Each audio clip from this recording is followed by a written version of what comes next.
Hello, Flute Examiner followers and subscribers. Keith here with Rebecca, and we are interviewing Jill Felber and Claudia Anderson, ZAWA today. Welcome, ladies. So Thank today's interview is going to be a little different than usual because you guys are so much fun to hang out with. We're going to do this. It's already started. We're going to do this a little game show like 20 questions. Some of you may know the rules are made up and points don't matter. We're going to randomly pull questions that have been submitted by multiple locations from multiple people to just see what kind of answers we come up with. So hang on, it's going to be a fun ride.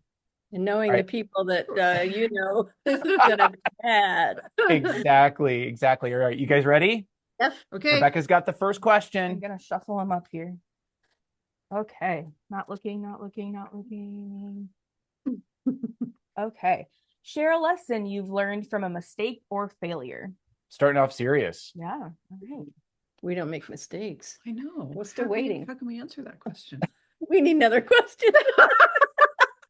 So, well, uh, I guess, I mean, I can answer it in terms of our more recent forays into playing music, with electronics. And we just premiered our program the other night that was all with electronics. And I think, but it's been a real journey along the way of going from when we started, well, how many years ago with Winds for Change? Was That was 2014? That was 2014. Yeah. And that was a very big production with, um, originally there was video too. And, but that was when we first started to encounter, all of the millions of issues that come up when you have any kind of electronics. You're dealing with a foot pedal and then, dealing with iPads apart from what's in the hall. So, I mean, for us, I think that experience, it just had to expand our awareness and response level, like all of a sudden we're not just playing with piano or with each other, but we have to deal with many elements. I think it's in the end, it's really. And one of the lessons we learned was Claudia had all these patches on her computer, and then the computer did a reboot and an update. And then we got to our site in Amherst. That was UMass. Yeah, Amherst. And then nothing worked. So quickly we had to call and get all these updates. And it all worked in the end. In the end, we had emergency phone sessions with people like at Temple University who had done that program. But at UMass, we had to use Angelita's computer because hers was not updated. It was so old. But it worked. Thank God we had the relic. But the gray hairs that you'll never see that have been acquired in that process. But it's so exciting because what we're doing, it's certainly the present and definitely the future, and it's our part of our way of breaking barriers that we've tried to do from the beginning with what flute is supposed to sound like. So this is where we are, and those are some of the risks. And just even on Tuesday night when we premiered this new program at Grinnell, we had this incredible tech person that helped us the day before, Monday, for like 4 hours. We went through everything. We taped down the cables and we checked all the levels with our mics, and we had inner ear monitors. We had, we were wired up all over the place, and everything was great when we left at 3 in the afternoon. Yep. And then Eric, the technical person, said, "Oh, and I'm not going to be there for the concert tomorrow."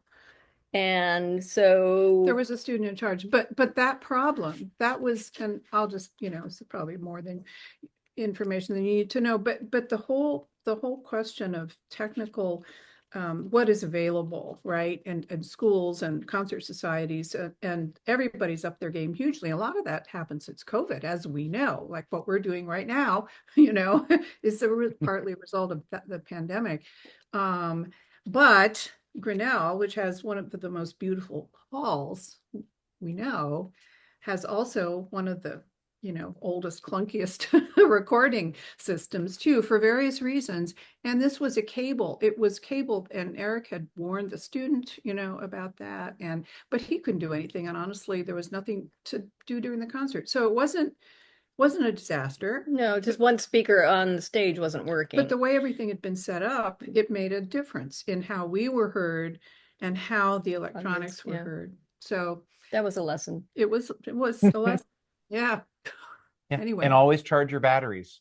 Oh yeah. Yeah, we have learned that that. one too. We buy batteries everywhere we go. There you go. All right, ready for the next one? Yeah. Okay, I get to choose this one. Let's see. What is your favorite piece of music you've ever performed or least favorite? Together? Yeah. I guess so. Together or separately? I mean, I think we all have those. There are some I never want to play again, and there are some I would love to play again. But how about for you guys? Okay. Best piece? For us? At the time, it might have been Pan and the Birds. Because we had, story. we were in Albuquerque. Yeah. And we had just made this arrangement of Pan and the Birds, and it was antiphonal. So Claudia started, then I answered, and blah, blah, blah. And we had our page turner in tears because, Well, we were rehearsing. yeah. And the pianist stopped and we didn't understand why. And we turned around And and the keys were wet because because the page turner was weeping. And it was so, of course, moving to us to have that reaction. And yeah, so I don't know if it was the best piece, but it evoked such I think, because of the way we played it, and it was like maybe even our first arrangement that we did together. I remember the year in Santa Barbara, right. during your sabbatical when you Yeah. did Roses for a sabbatical. It was great. So she stayed in Santa Barbara and I was her replacement. And that was how we were able to put our first program together, when there was nothing there, we'd have to play Rigoletto Fantasy and all that stuff. But we started arranging stuff and commissioning. And the Monteverdi, I think that's when we did that one too. That was a little later. I think that was a little Okay. later. But I remember sitting in your studio and we're looking at Pan and the Birds, second movement of Mouquet, Flute to Pan, of course. And we just started hearing, alto flute. Yeah, adding the places, texture right in the and middle. It was just part of like the first collaboration that was very Yeah. natural, and we could both hear Yeah. right what was going on. So I think we had a special connection to that, especially the first few years that we played it, and that must have come through. And our fans really like that too. Yes, yeah, That's it's what they always talk about. And they also talk about the Monteverdi, which I had played this Kudos, awful Erica. gig in Santa Barbara at these Oratorio Society or whatever it was. And I'm sitting through these long rehearsals. And then I had this idea that we could do dual seraphim. And you emailed me. It's like, yeah. And oh, it's one of our favorite things. I don't know if you guys have heard it, but it's very special, very intimate. And nobody's playing any early music, any Monteverdi. So it's been very popular when we do put it in our tours. so Ready for the next one? Yeah. Shuffle. What is your favorite thing about yourself? That I can reimagine myself. No rules. Go for it. Yep. that I will take risks, kind of no matter what, which is how I got into the electronics. Excellent. All right, next one. Good answers. All good answers. So far, everybody's winning.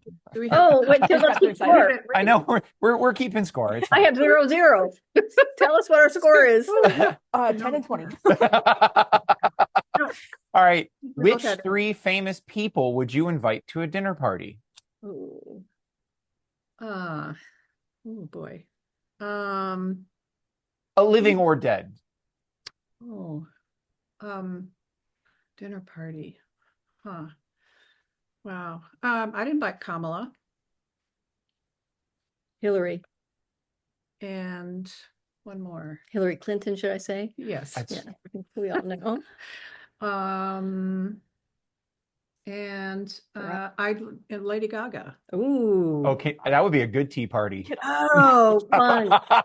I saw her in Vegas about a year and a half ago, and it was an amazing show. 5,000 people on her last night. Sold out. Unbelievable. She's great. That sounds like it would be a fun dinner party. Yeah. What are we going to have? We'll figure that We'll have out later. Zawatini. We'll start with Zawatinis. Zawatinis, yeah. That's perfect. Perfect. All right, Rebecca, Amazing. next. Okay. What is next? Funniest performance memory. Oh, I can tell you exactly. For the two of us, we were in Ithaca, New York, playing at the Ithaca Flute Institute, and it was around 4th of July, and so we were going to do the Star Spangled, what is it, Duettino, Yeah, Doppler, the American, Duettino, Right. American. And we had purchased these little pops, those pops that you use for Jennifer Higdon's rapid fire Mhm. snap pops. Yep. Yeah. Yes, we purchased those and we put them on the stand, and we started the whole concert with the Bach G minor, and Claudia like turns her page and the pops go up. Oh my God. See, I'd forgotten that somehow. I wonder why. I must have blocked it out. I That's am known amazing. for my rather spectacular spills, droppage, etc. Little like Yeah. 1812 overture with cannons, but a lot less boom. Amazing. All right. Here comes the next one. Getting some good ones here. All right. Is there a quote or saying that you live your life by? You can paraphrase. It's fine. Well, I'll tell you. I mean, what comes to mind is Jeffrey Gilbert, who said, "Gaze fearlessly ahead." And honestly, I think that sums up a Yeah. lot of what we do. Certainly Yeah. for performance when we're just trying a program like we did on Tuesday, that everything was so complicated and brand new for us. And we just went out with that Jeffrey Gilbert mantra. Yeah. And we played at the Elizabeth Hall at Stetson University Mhm. where Jeffrey Gilbert taught. And there is a nice plaque with that quote on it.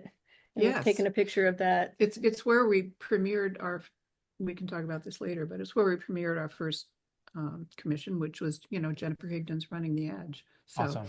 yeah, Awesome. very Well, it seems like meaningful. it's a very appropriate quote or mantra for you guys, just based Mhm. on everything you guys have accomplished over the years too. So, So, all right, next. wait. Jennifer Higdon wrote us a piece called Running the Edge. Yeah. And she has a quote in there to Jill and Claudia, who are always running Always the running edge. the edge. So I saw love that. that. Yeah. That's great. I saw that in the and we program. felt we were like going over the edge on Yeah. Tuesday night because we reimagined that piece, but we'll talk about that More on later. that later. Yeah. Awesome. Yeah. Awesome. Okay. All right, Rebecca, That's next. wonderful. All right. Describe your most bizarre life experience thus far. Or not. I don't know. Oh. Life It's kind of a hard one. What's the strangest thing that's ever happened to you? Well, strangest. I don't know. We met at a Jeffrey Gilbert class, but we weren't really, we didn't really hang out at that time. We didn't really know each other. And this really isn't bizarre, I guess. I don't know. It's unique. But it's unique. And so I was about to record my first solo CD. This was 1993. So I invited 3 people to do Jennifer's Steely Paws flute quartet, and Jill was one of them. So we had never played together. And that piece, if you know it, is 4 minutes of wildness and very intricate and atonal. And because we didn't have time to really rehearse, what we did was to record in sections, and we do like a minute or 30 seconds and then stop, right? And so we were going through this, and what Jill and I started noticing was that we were playing the phrases. We had certain phrases that were, exactly together. And this is not like, Mary Had a Little Lamb. It's really intricate and stuff. It's hard to hear. But then we started realizing that we were playing them the same way. We were breathing the same way. It was like we had the same concept without ever talking about it. And I had never had an experience like that, not, in that setting. And that was when, after that, we started to think about the duo, because it was so rare in something like that. Yeah, the inflection for the phrasing was absolutely the same. And it was almost like, did I play that or did you play that? I know. We looked at each I other. know. And there was that connection right away. And this, again, this is 3 years or 4 years before we even started the duo. Right. And as she said, we had never played together before. So it was that uniqueness of having somebody who interpreted the music really the same way that you did. Yeah. So that it was, I think bizarre could be appropriate at the moment. That seems appropriate, and it explains the dynamic that you guys always have on stage together. So I think that's a great answer. 10 points. Good for you for thinking of that, Claudia. All right, here we go. Let's see. This will be a good one, I can tell. All right, this one's a little more philosophical. Describe the color red without using a color name. Power. Intense. Rich. Vibrant. Deep. Bloody. Ooh. Ghastly. Very goth of you guys. You took a deep dive there for a second. I'm gonna give him 25 points for that answer. All right. All right. We rehearsed. We knew you were going to ask us that. Perfect. We had a dream. Perfect. Last night. Okay. Which teachers were most influential to your development into a professional flutist? Oh, well, for me, it was Judith Bentley. She did so much to help my career, giving me opportunities, but making me dissect pieces and evaluate and analyze in ways that I never had thought of, because I was her teaching assistant for 2 years at Bowling Green State University. And then, of course, I did some extra work, Sam Barron. I thought that was wonderful in New York. Just going to one Jeffrey Gilbert class for me was life-changing. And of course, I went to many other classes like William Bennett and Robert Dick and those kinds of things. But I would say if it were just one for me, it would be Judy. I don't know if I can have one. I have three. The first was Severino Gazzoloni, whom I, of course, met when I had my Fulbright to Italy, and that was life-changing because he was known, especially at that time, I mean, always in this country, as someone on the edge of, new music avant-garde. Barrio Sequenza was written for him. Many of the great, solo works in that category in 50s and 60s and 70s were actually written for and premiered by Gazzoloni. And so, and although I did not particularly intend to study like new music with him, I wanted to study older music because I felt I had done all this new music at school in Michigan, and I wanted footing, and actually ended up doing that. But what Gazzoloni offered was using his remarkable colors and gestures, that came from new music, and he put that in the old stuff, and that was completely eye-opening, ear-opening to me at that time.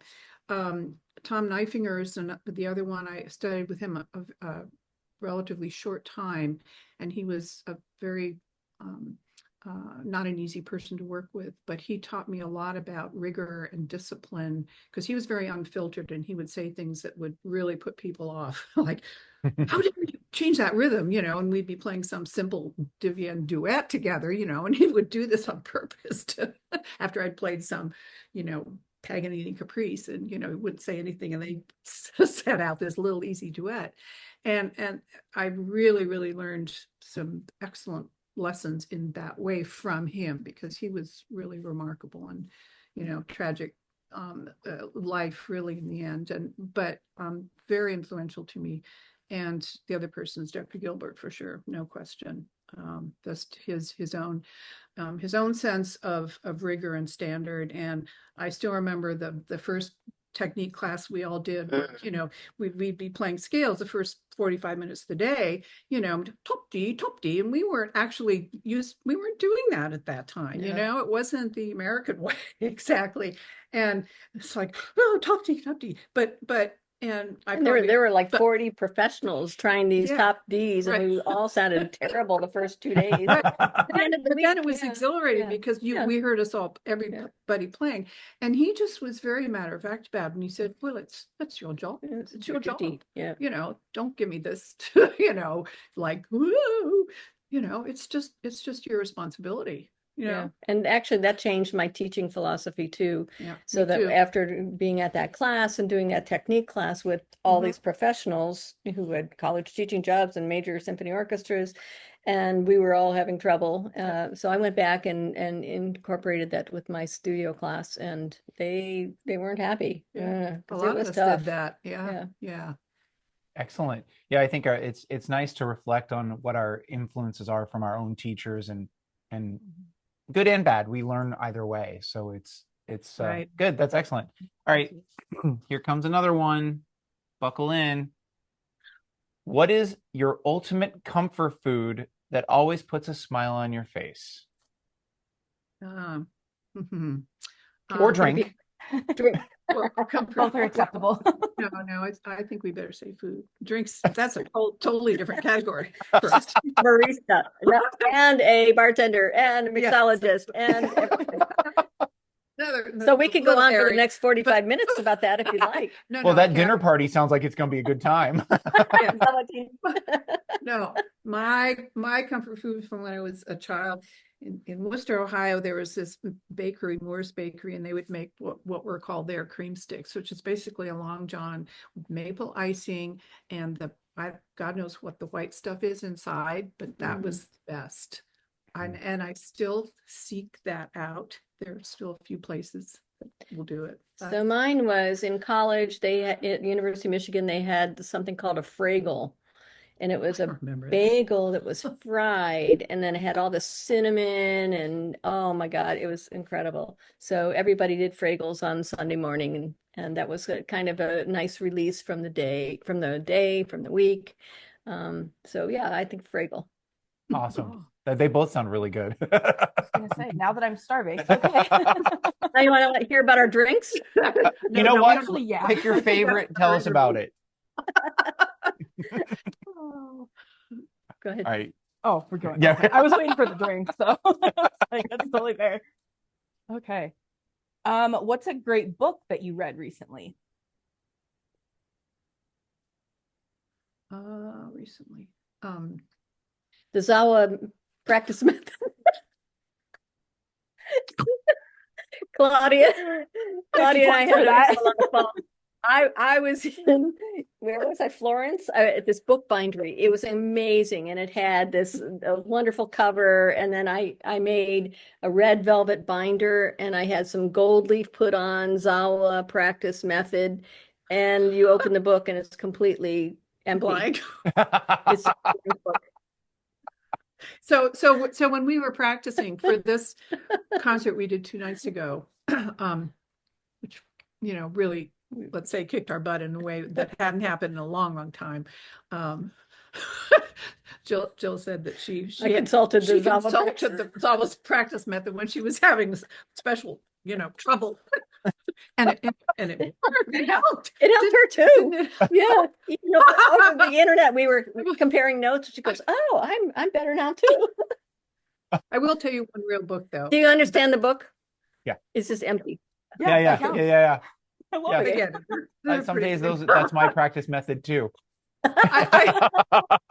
I'll tell you one real book that I read in the last year or so. It was The Overstory, Richard Powers, really an incredible book. And I do audiobooks, which is really nice. I can listen in the car. So yeah, but excellent.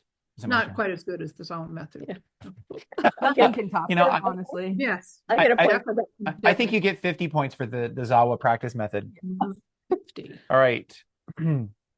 So this one hits me hard too, so it hurts to read it a little bit. What are some things that you notice changing about your playing as you age? Oh, we don't age. Because it's going to happen to all of us. Well, I was going to say like wine. Like wine. Yeah, I Yeah, know. like wine. Right. Put a good connotation on that. Okay. Well, there's a few obvious things for me. I have some arthritis in my finger. I'm very, very lucky that actually it doesn't seem to affect the movement most of the time, but it takes a lot more control to play evenly and cleanly for me now than it used to. I also, in some ways, I don't know. I don't know about breath control. Some days it seems better, some days it seems worse, but I find maybe I don't know. I think the embouchure is something that I've gone through.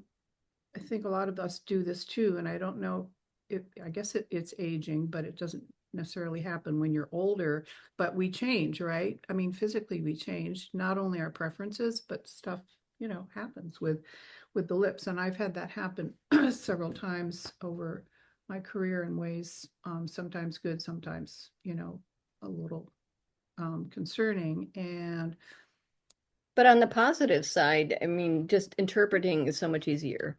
You look at something and you know Right. exactly what you want to do. You're not messing around, you're not experimenting as much. You just deliver Mhm. and you trust. And so those things are easy conceptually, I think. Yeah, I think we're more efficient in that way, right? Because part of it is just the experience of knowing, um, the so many performances, and this happens teaching too, right? You recognize things and students faster, you can pull out a lot more from your bank, the Well, experience.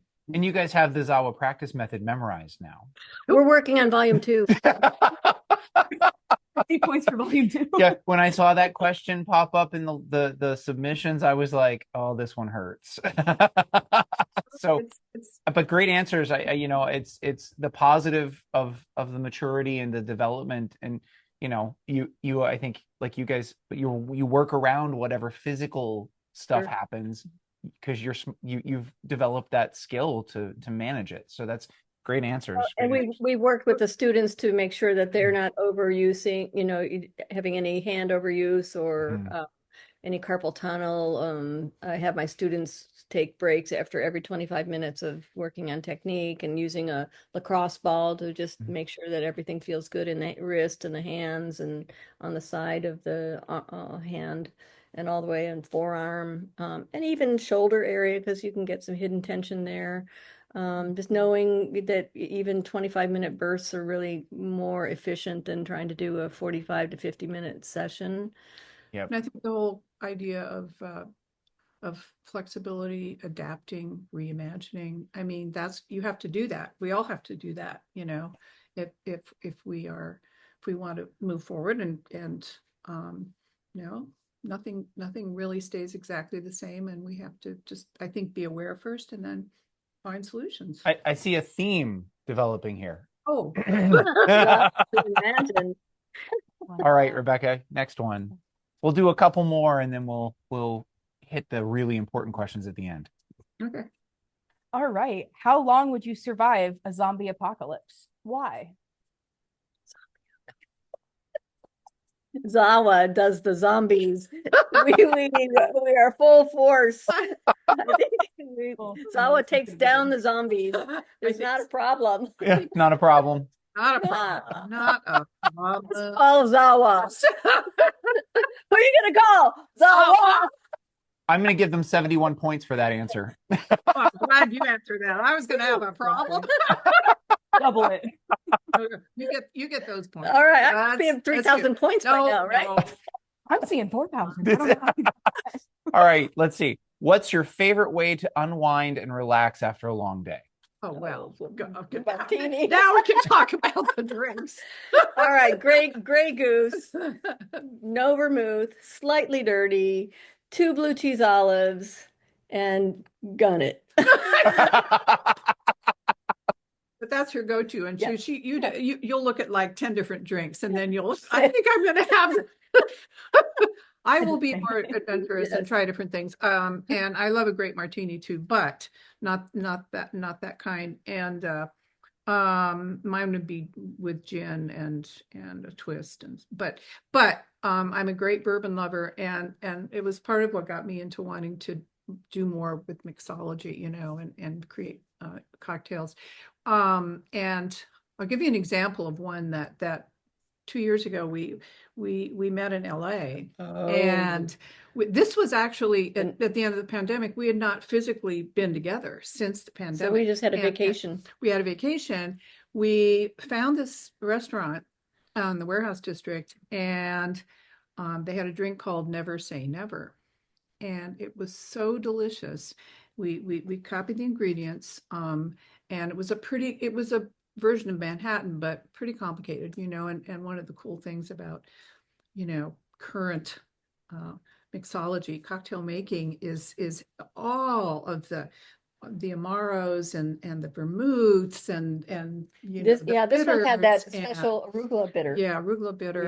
that was- And there's a wonderful liquor store His mouth is about watering. Look at that. it's about a block away from where we live in Minneapolis. And man, I'll just go down there. They have this gigantic shelf, with everything you can possibly imagine. So it's like, being a chemist, right? You're, and the thing is, if you have a good sense of taste, the problem with cocktails in many, it's getting better, but many bars and restaurants is they don't understand the proportion, because it's all about that, right? Mm-hmm. You want to taste all the ingredients, but they have to be, in the right. And of course, we kept comparing it to the blending of our tone and, our vibrato, Yes. and, just all the different ingredients in it. Which That was the kept research. degenerating the more we tried the drink. Why did it happen? I don't know. It's funny how that works. All right, we'll do 2 more questions before we close out the interview with some pointed questions for you guys. Okay. If you could perform with any musician, living or not, who would it be and why? Well, I don't know. I mean, besides Us? us, Yeah. I don't know. Wholesome, love that. Any living musician. Yo-Yo Well- Ma, maybe? And why? Why? I just love his richness of tone, his ease of playing, his communication style. Oh yeah. Mhm. Why? To think about that. Well, I would choose someone a different area. Rock and roll, or Maybe, yeah, we've been thinking about rock bands more lately. I would probably choose somebody. I could choose a band. We were talking about Metallica the other day. Let's go. I would love to. The piece that I wrote that is on this program, it's called Glass Ceilings, has this little moment where my inner, rock child comes out, and I can just let it go. And I've always had that in me, and so that's what I would want to do. Or someone like I mentioned Lady Gaga earlier, but a performer of such power and magnitude and beauty at the same time, but in, in a context that's not strictly classical. I think I would go in that direction. Yeah, excellent. love it. Well, like I said, the rules are made up and the points don't matter. So I'm changing the rules. I'm not going to draw this question, but I saw it earlier and it segues beautifully from what you guys just said. What song would people be surprised to know that you know all the lyrics to? Ooh, that's a good one.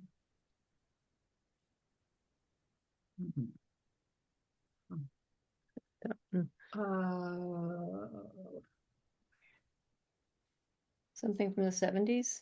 Maybe. Yeah, maybe maybe a Jethro Tull song. I'm thinking of skating on the ice of a new day. What is that song? Living on Steve the Sager. Edge? No. I don't know all the We're having a lyrics. senior moment. It's okay. Just refer to the 2nd volume of the ZAWA practice manual for how to get over that. Oh yeah. Can you send me the link, please? I will absolutely send you that. I'll purchase it. Oh, should be something out there. Like, so what's your jam? If it comes on the radio, what are you singing along to?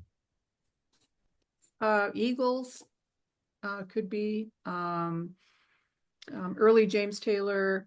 Todd Rundgren for me. Oh, cool. Yeah, way back then.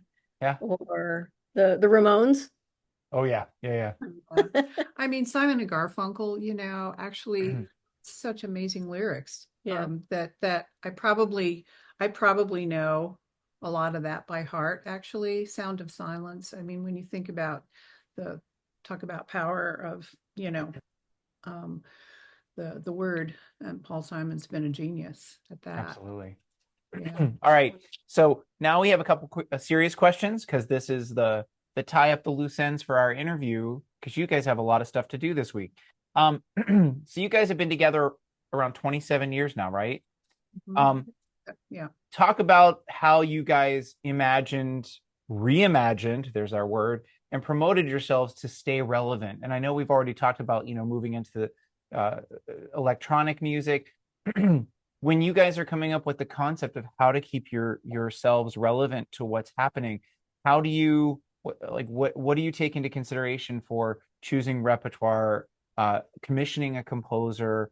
What are some of the factors that you consider to keep moving yourselves forward? We put out a call to scores for scores a year and a half ago, and that was a great way to answer this question for you, because we're very open. We don't have, we don't want, a list of things that from a certain composer until we will start working with this composer. But at the beginning, we're very open in terms of who wants to send us stuff. This is how we came up. Two of the pieces on our program, Imagined.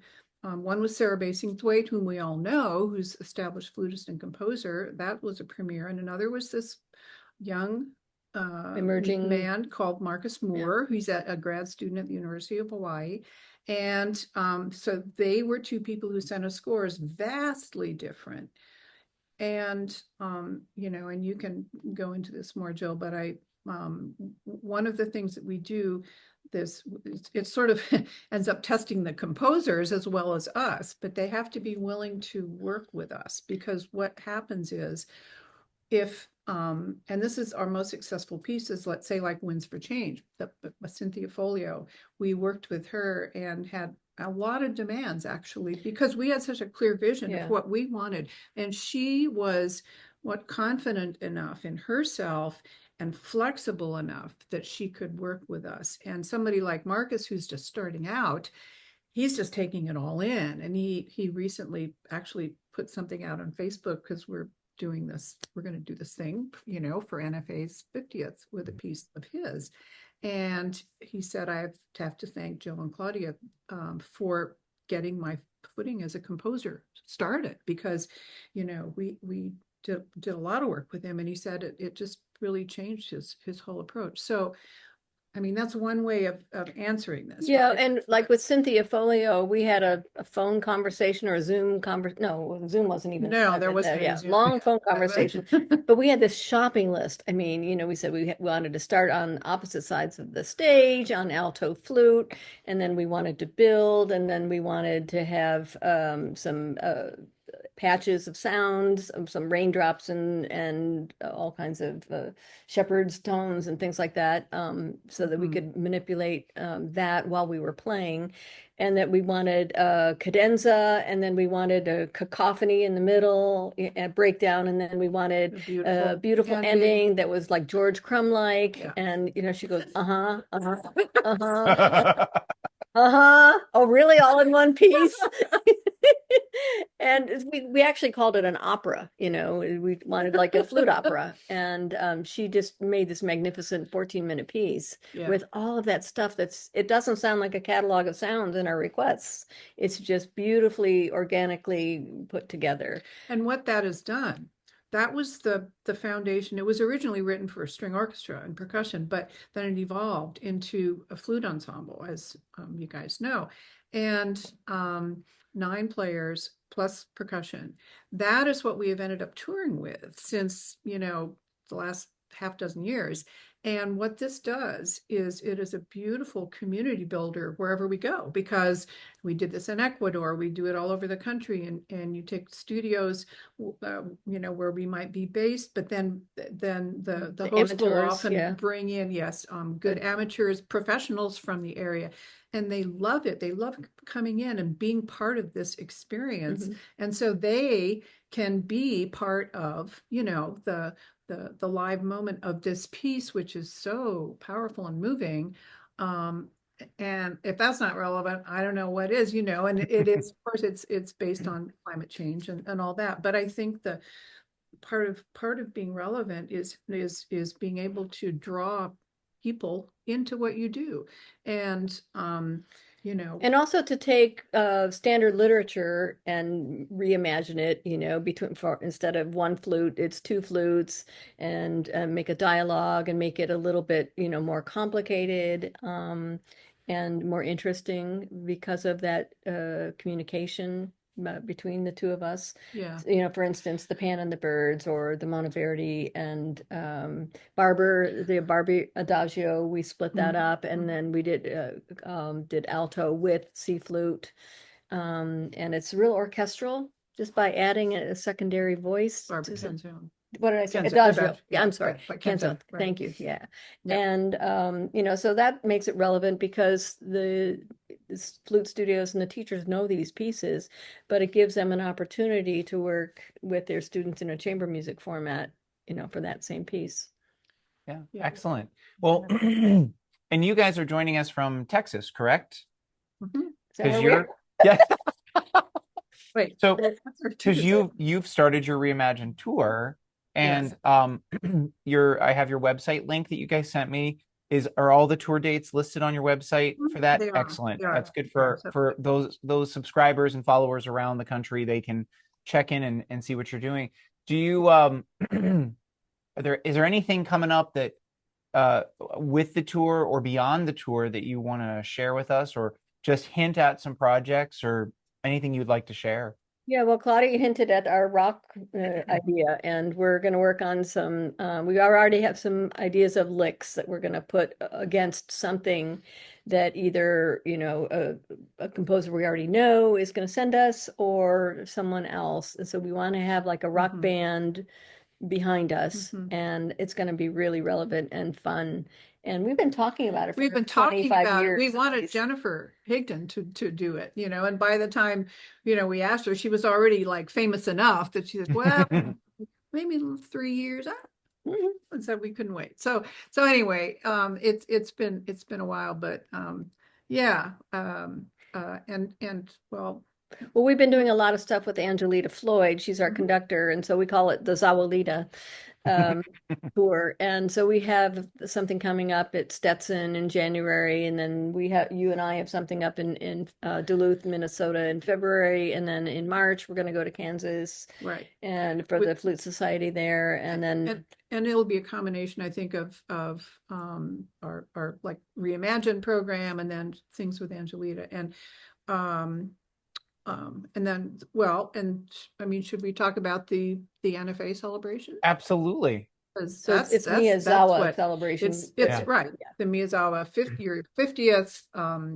50th anniversary of West Music, right? With NFA. Yeah. And so we were very honored to be asked by you guys to, be featured with a commissioned piece. And the timing was really good because our young friend Marcus had started on a second piece for us, and we had sent him scores and audio from some of these Zawalita pieces, right? Pieces for two flute and flute ensemble.